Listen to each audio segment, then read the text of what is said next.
Welcome to Understanding the Bible with Pastor Stephen. This is episode 48, Heroes, Shiphrah and Puah. First of all, I wanted to say thank you for those who support me. I've got 12 supporters. I appreciate that. You can always click on support this podcast button. It's always free. I'll always do my podcast for free, but I'm not independently wealthy. So your gift goes a long way to helping me and keeping this podcast going. Now, at the beginning, instead of in the middle, I actually have set an ad.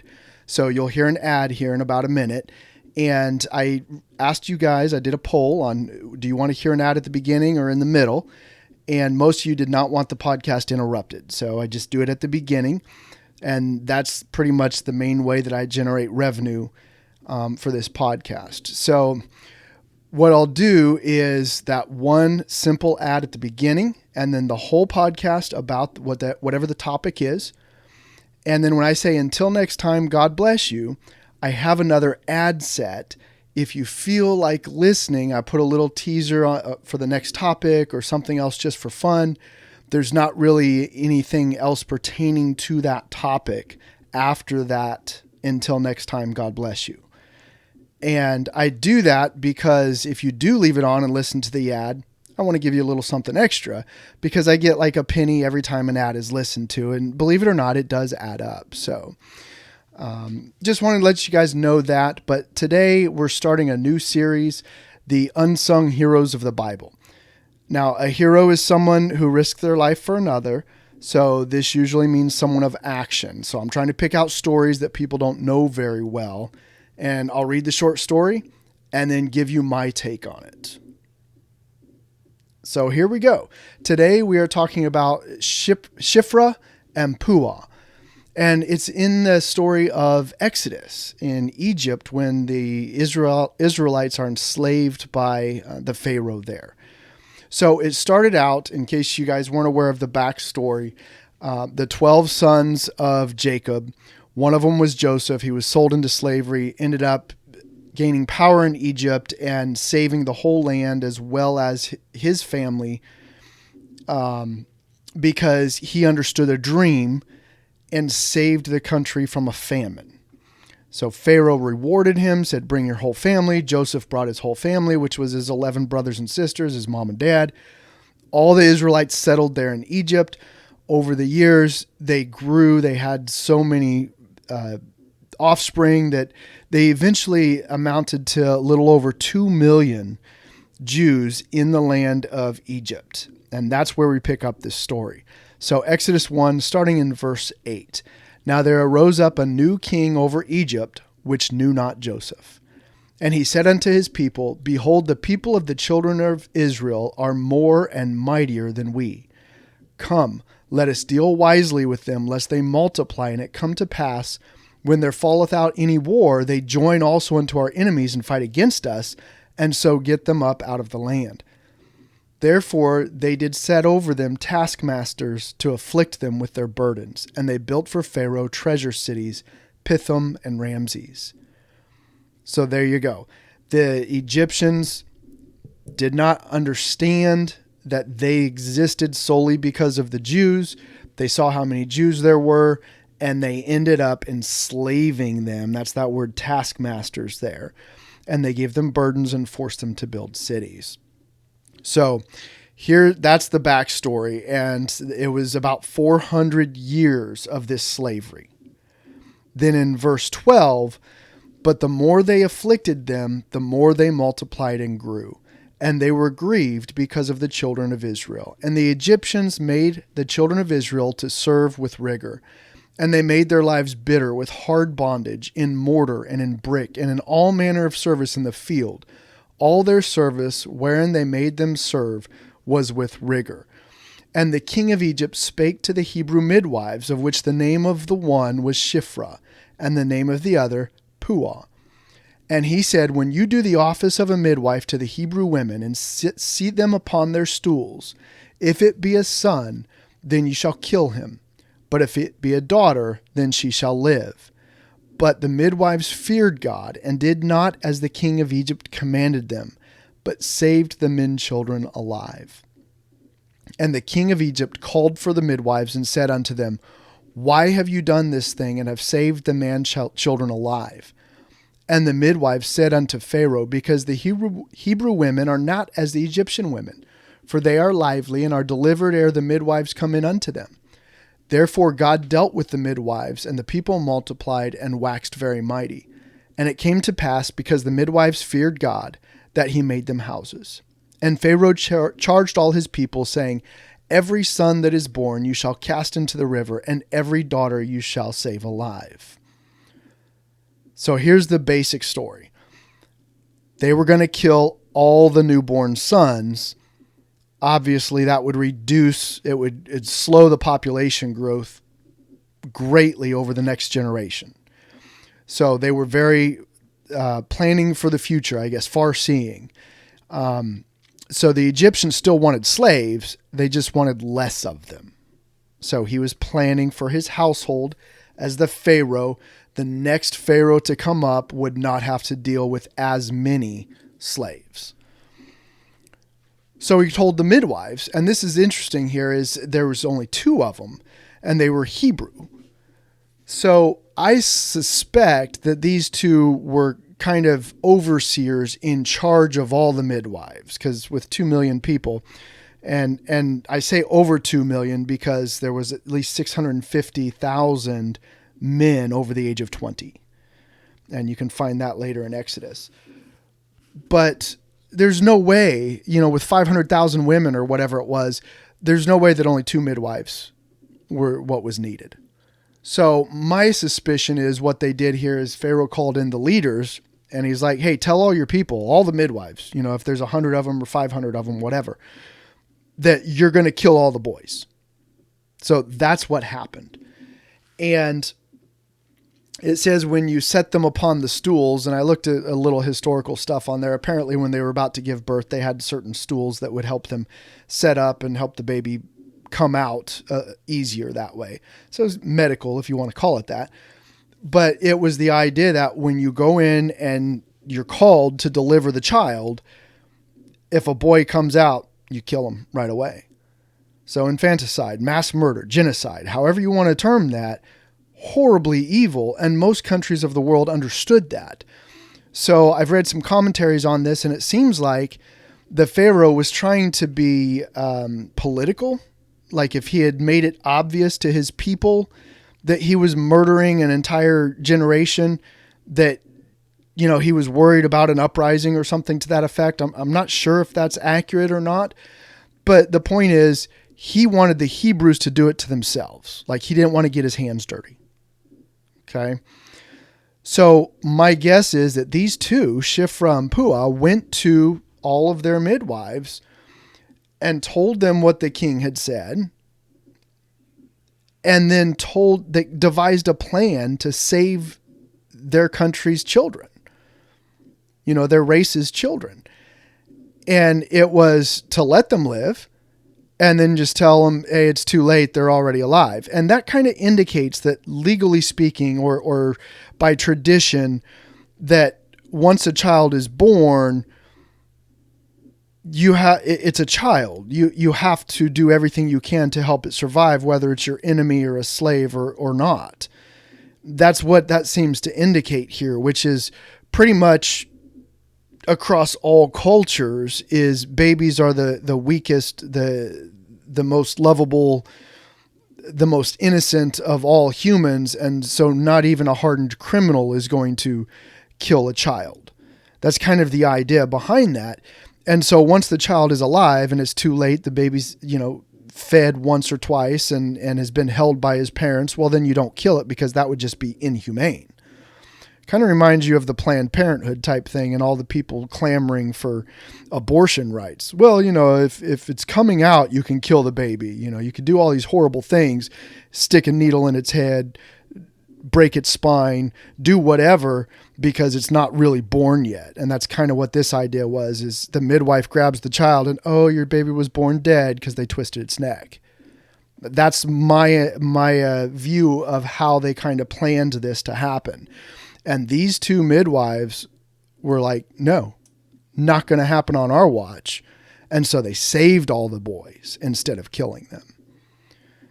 So it says they feared God in verse 17 and did not as the king of Egypt commanded them, but they saved the men and children alive. That's huge, guys. Now, I know we don't have anything like that happening today in America, but in some countries, they do have things like this happening against believers of the Bible, where it's okay to murder people, or against white people in South Africa.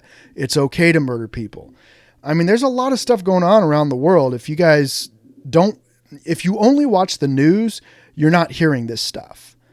But if you actually go to other nations' websites and you check other newspapers, and then you look at independent news reporters, and then you follow up and actually search some things, you'll find out there's a lot of horrible evil going on in this world. But the point is, these two believers in God refused to follow orders. They did not follow the authority of the king that had been appointed over them. So keep that in mind in regards to everything else we talk about, that if you are given a direct order to sin, like these two, to murder somebody, you violate that order. I don't care if you're a soldier or if you're a citizen or if you're a cop or whatever. You need to understand that as a believer in God, you must violate the orders of the authority over you who are telling you to do things.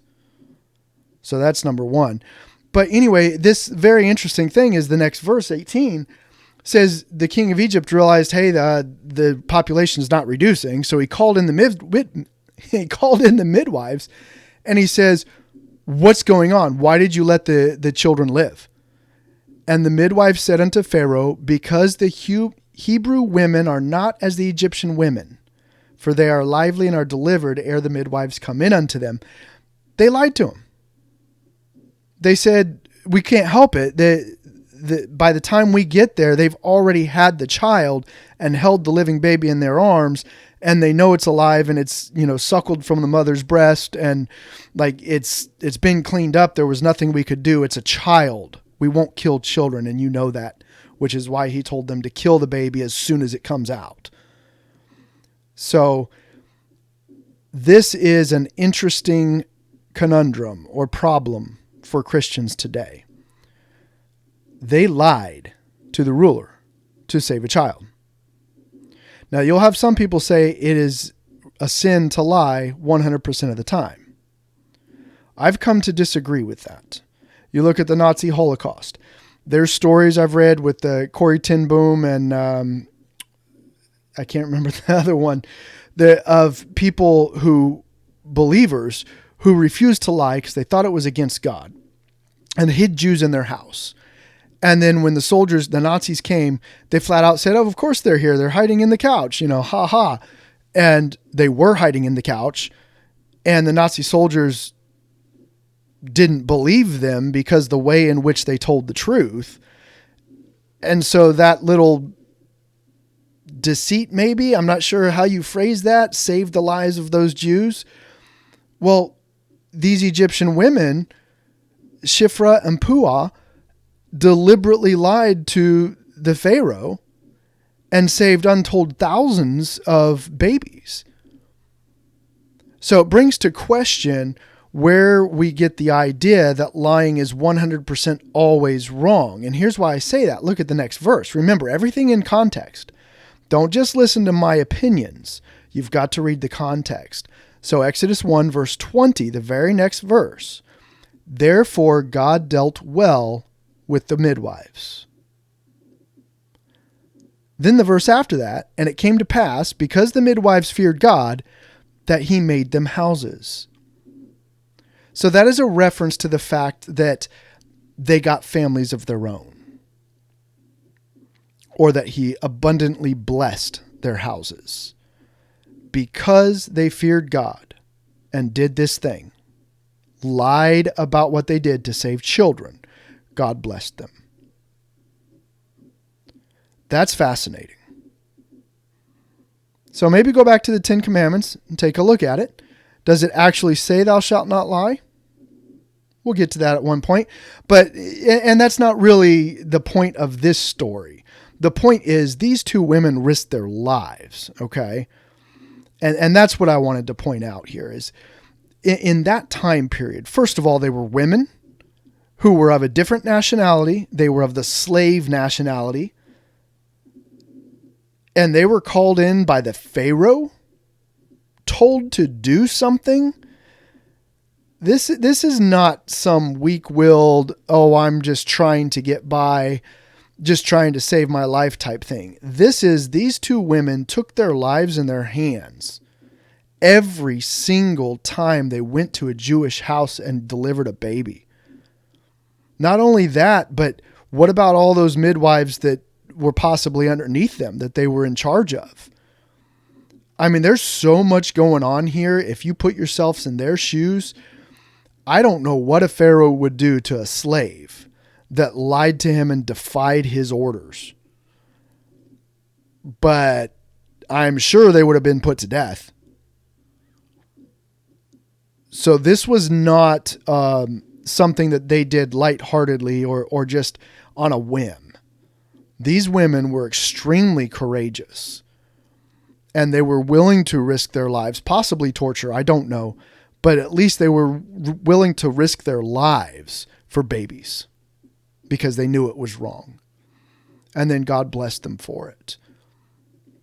And then if you look at the last part of that, verse 22, it says, "So Pharaoh charged all his people, saying, every son that is born you shall cast into the river, and every daughter you shall save alive."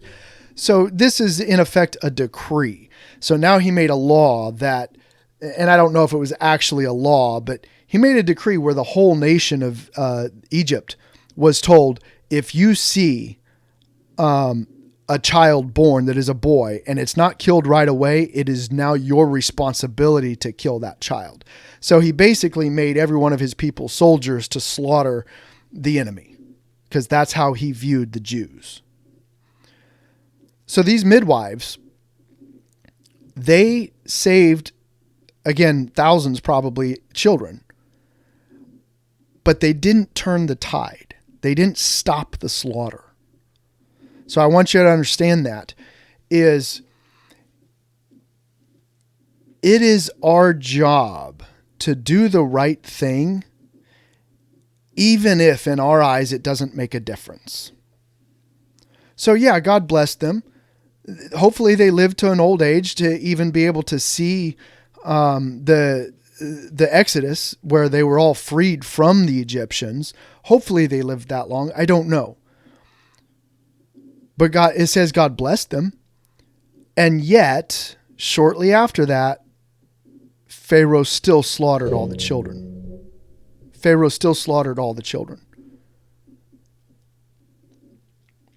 I don't know if they felt like they made a difference, but I guarantee you, in the lives of those children that they did save, those mothers and fathers were extremely grateful.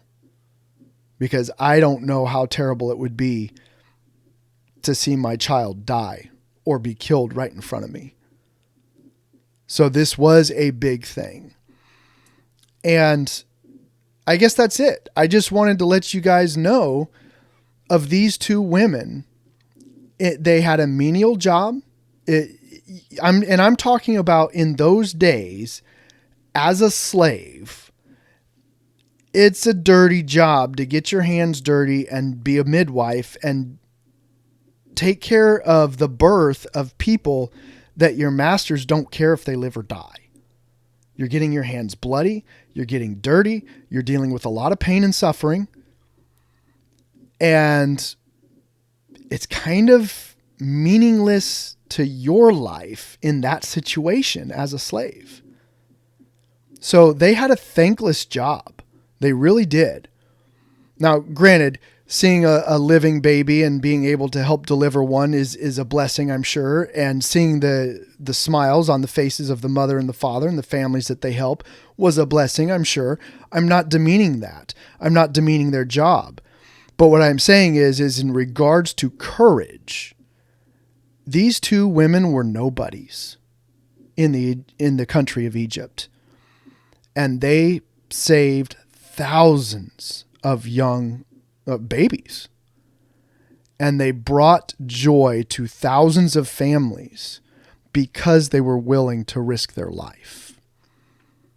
There's a lot in there. It's actually pretty cool to study the history of that and to see what those people did and to realize the horror of the time period that they were living in. For them to step out and do this thing is amazing. So I want us to try and remember the heroes of the Bible, the unnamed heroes, or even these two that are named that people probably haven't heard of, and understand that even if you have an quote unquote insignificant job, or even if you're unnoticed in the world, you have no power, you have no fame, the little things that you do that are right when it is obeying God, whether it be sharing the gospel message or refusing to do something wrong at work or whatever the situation may be, the impact that it has on your life and the life of those around you, even if it's short-lived, just for that day, and then the next day someone else comes in and destroys it and does whatever, it doesn't matter. The moment that you make a decision is the important one. Are you wise or are you a fool? Are you on God's side or are you on the enemy's side? That's what it comes down to. So make right decisions. Pray for God for the courage and the wisdom and the opportunities even to make a difference. Thanks for listening, guys. Until next time, may God bless you, and that's all I got. All right. So I hope that was a little bit of an interesting intro to the heroes of the Bible. There's going to be a lot more that hopefully that new to you that you haven't heard of either. And we're going to jump back and forth on these heroes of the Bible stories because I think it's important that we have good heroes, that we actually look up to people who have made right choices when it's tough for them, when it's dangerous for them to do so. And especially when they're able to save somebody else's life because of it. We need real heroes in this world, not the pop stars, not the movie stars, not the football players, but actual heroes. And we should really turn to the Bible for that. We should lift up some of these to our kids and let them know about this kind of stuff. But next week, we're going to get back into the church stuff. What is the purpose of church? Should we go to church? And we're going to be talking about the tabernacle and the priesthood of the believer. So that's going to be pretty interesting to get into. There's some miracles in there that we're going to cover as well. And if you have any questions, you can always email me, angrypatriot42@yahoo.com. Excuse me. And I had somebody ask me about the Angry Patriot thing. And basically it goes back to when I first started out on WordPress, just doing political posts and commentary and such. And of course I was angry with the way our country was going. And we're talking like 10 years ago. And so I chose Angry Patriot. I made a website and everything. And it was the idea of we need to fight to stand up for what is right. Sometimes it's okay to be angry, especially when it's at sin, right? So that did Angry Patriot. And then the number 42 comes from one of my favorite movies. So if you do know that reference, send me an email and say hello. Let me know that you know why 42 is the answer to everything. And I've changed my email since then, but I use that one just for this podcast because it's what I've always done my writing and stuff on. And in addition to that, I've also written a book, if you're interested, on Amazon.com. You can look it up. It's actually under CK Justice, and the book is American Racism. And I've done a series of books, or book covers actually, based on every different skin color out there that I could think of. So I did like 10 different books, but it's really all the same book. It's called American Racism. And one of them I did was Black Power in a White World. And the whole point is to just prove to people that racism of all races is wrong. And people who are racist against white people, which is more acceptable in American society for some weird reason, is also wrong. and that we should be proud of who we are and our lineage and our parents and our grandparents. And we should never feel bad just because of the color of our skin. So I just wanted to share that stuff with you guys and let you know how things are going with the podcast. And next time, like I said, let's dig into the church. And if you have a hero that you want me to talk about, email me, all right? Hopefully I'll talk to you guys soon. I'll respond personally to every email. And until next time, may God bless you.